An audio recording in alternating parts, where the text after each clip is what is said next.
Questions have been raised over the credibility of some Chinese companies operating in Guyana.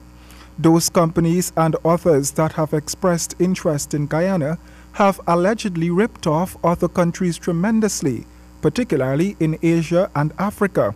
According to one international report, some companies have been carrying out expensive works, and China has been allegedly lending hefty loans to small poor countries that eventually find it difficult to repay those loans or pay for those works. The Chinese would usually hold that part of the country as ransom until they are paid, and if they are not paid, stern measures are usually employed. At a press briefing on Wednesday, Foreign Minister Carl Greenidge was asked whether Guyana has taken note of the reports and what steps the country is taking to guard itself against China. As regards the dialogue between the government of Guyana and the government of China, I believe there's a clear understanding between us that Chinese companies, as any others, need to live within the law. They need to respect the law. There are going to be occasions, and there are always occasions where you get either a falling out or perhaps a lack of clear understanding of rights, and even breaking of the law. Where that happens, we would expect the agencies affected, the executing agencies, to take the necessary action. Reputable news agencies such as the BBC have been reporting on what they called the death trap by China.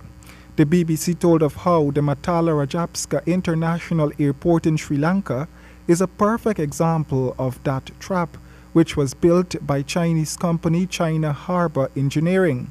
The idea was sold to Sri Lanka that airport would become a hub for traveling in Asia, but that never happened. In fact, a simple check will show that it is being described as among the world's emptiest airports. Now, here is the thing. The same China Harbour Engineering is working on the Chadi Jagan International Airport expansion project. And the same story was sold to Guyana, that the airport would be used as a hub for international travel.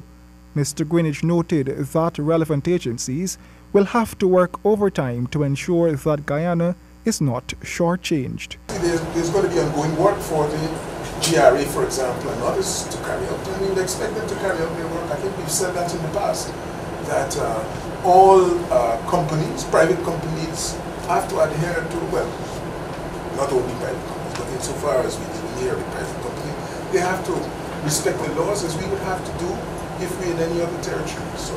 Nevertheless, the minister does not think that relations between the two nations are deteriorating, nor does he think the Chinese are operating above the law.